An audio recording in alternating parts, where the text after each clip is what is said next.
প্রিয় দর্শক বিন্দু, আসসালামু আলাইকুম রহমতুল্লাহি ওয়া বারাকাতুহু। আশা করি মহান আল্লাহ রাব্বুল আলামিনের অশেষ মেহেরবানি ও রহমতে আপনারা সবাই ভালো আছেন। আজকে আপনাদের সামনে আলোচনা করব জিহ্বার ভয়াবহতা নিয়ে। জিহ্বা সংযত করতে না পারলে মুক্তি পাওয়া যাবে না। এ সকল বিষয় আপনাদের সম্মুখে আজকে আলোচনা তুলে ধরব। মানুষের যেসব অঙ্গ প্রত্যঙ্গ যথা হাত, পা, চোখ, কান, জিহ্বা ইত্যাদি দ্বারা পাপ সংঘটিত হয়, তন্মধ্যে জিহ্বা হচ্ছে প্রধান।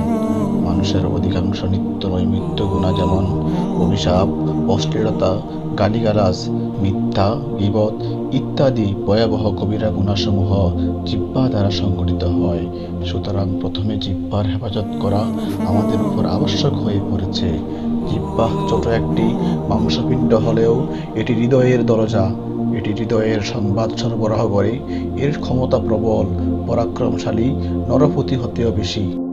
এটি মানুষকে ধ্বংসের অতলে ডুবাতে পারে, আবার সাফল্যের শীর্ষেও সমাসীন করতে পারে।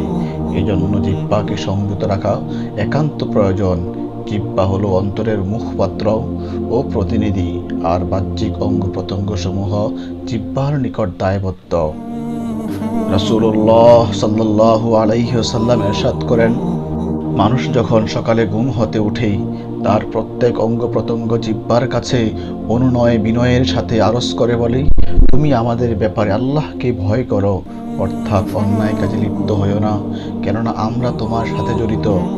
তুমি ঠিক থাকলেই আমরাও ঠিক থাকব, অর্থাৎ তুমি সঠিক পথে পরিচালিত হলেই আমরাও সঠিক পথে পরিচালিত হব, আর তুমি বাঁকা পথে চললেই আমরাও বাঁকা পথে চলতে বাধ্য হব, বলে বিপদগ্রস্ত হব আর আল্লাহর আযাবের শিকার হব।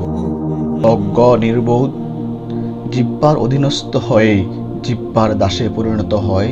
জিহ্বাকে আয়ত্তে আনতে না পারলেই মানুষকে পদে পদে বিপদগ্রস্ত হতে হয়, আল্লাহ ও বান্দার ক্রোধের শিকার হতে হয়।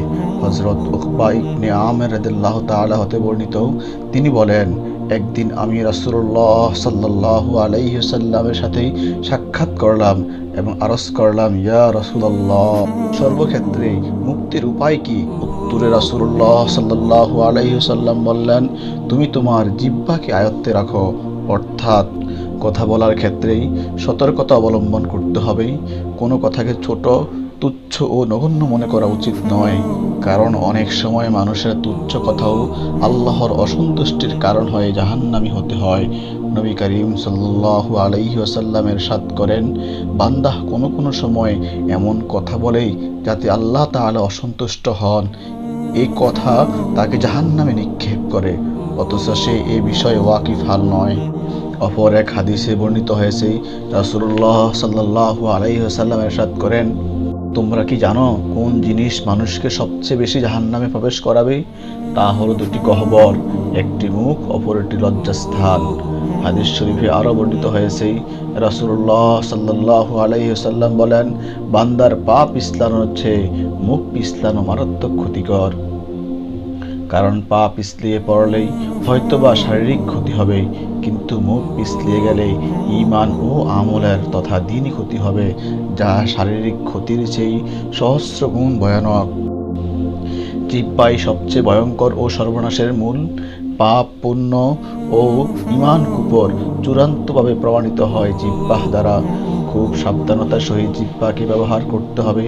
এই প্রসঙ্গে হযরত সুফিয়ান ইবনে আব্দুল্লাহ রাদিয়াল্লাহু তাআলা বলেন, আমি একদিন রাসূলুল্লাহ সাল্লাল্লাহু আলাইহি ওয়াসাল্লামকে জিজ্ঞাসা করলাম, ইয়া রাসূলুল্লাহ, মা আখওয়াফু মা তাখাফু আলাইয়া?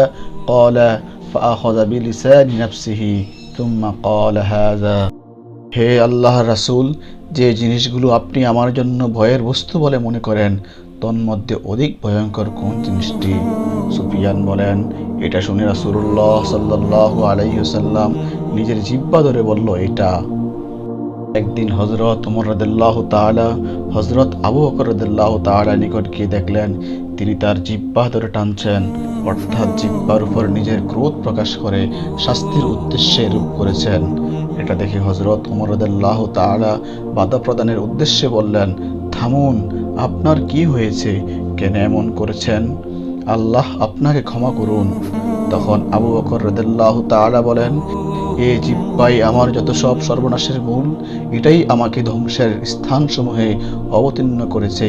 অতএব সর্বদা প্রত্যেক মানুষকেই জিহ্বা সম্পর্কে সতর্ক ও সাবধান থাকতে হবে। একে ভালো কাজে ব্যবহার করে মন্দ কাজ থেকে বিরত রেখে এর ধ্বংসাত্মক অনিষ্ট থেকে বেঁচে থাকতে হবে। জিহ্বার অন্যতম একটি ভয়াবহ দিক হচ্ছে অভিশাপ ও অশ্লীলতা।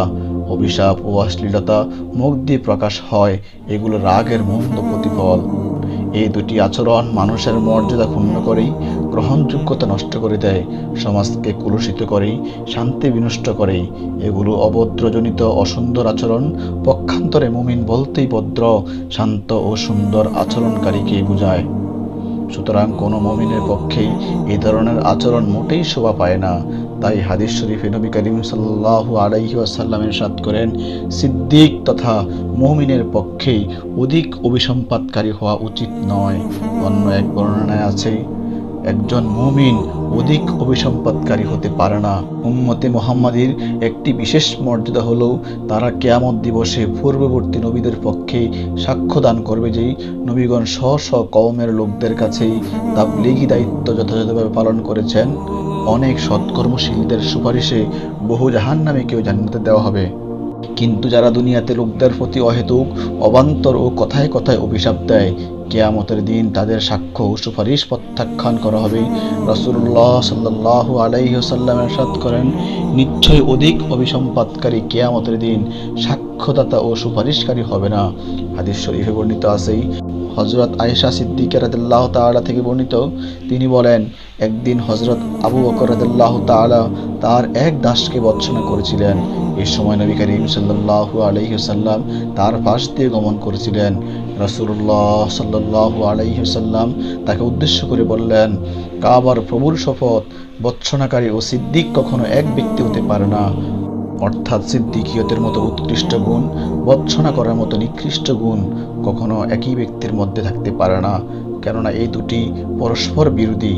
এটা শুনে হযরত আবু বকর রাদিয়াল্লাহু তাআলা ওই দিনেই তার কয়েকজন দাসকে মুক্ত করে দিয়ে নবীর কাছে গিয়ে বললেন, ভবিষ্যতে কখনো এই কাজের পুনরাবৃত্তি করব না।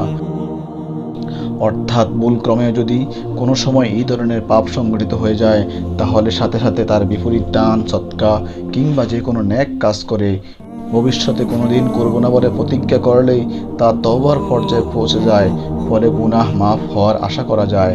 সমাজে কিছু অশিক্ষিত অজ্ঞ লোক আছে যারা সামান্য বিষয়ে কথায় কথায় অভিশাপ ও গালিগালাজ করে।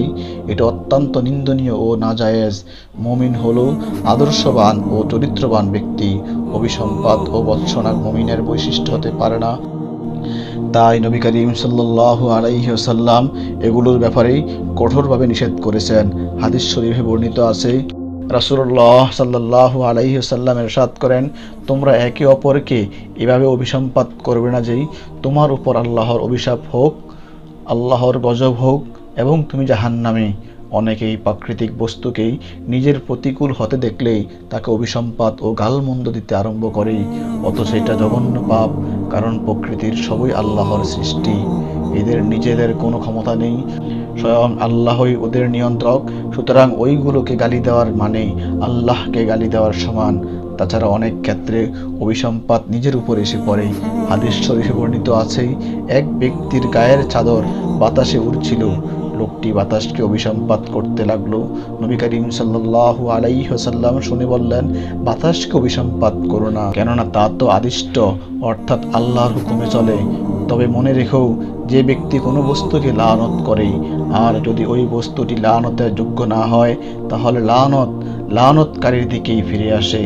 সুতরাং আমাদেরকেই আমাদের জিহ্বাকে অবশ্যই সংযত রাখতে হবে, কেননা জিহ্বাকে যদি আমরা সংযত রাখতে না পারি, তাহলে আমাদেরকেই খুব ভয়াবহ সময় কাটাতে হবে আর পরকালে আল্লাহ তাআলার ক্রোধের কারণ হতে হবে। সুপ্রিয় দর্শকবিন্দু, তাই আপনাদের নিকট আবেদন, আমরা যেন আমাদের জিহ্বাকে অত্যন্ত সংযত রেখে দুনিয়া ও পরকালে মুক্তি লাভ করতে পারি। তাহলে আজ এখানেই সমাপ্ত করলাম। আগামী কোনো সময় দেখা হবে ইনশাআল্লাহ। সেই পর্যন্ত সকলের সুস্থতা কামনা করে আজকের মতো এখানে বিদায় নিচ্ছি। আসসালামু আলাইকুম ওয়া রাহমাতুল্লাহি ওয়া বারাকাতুহু।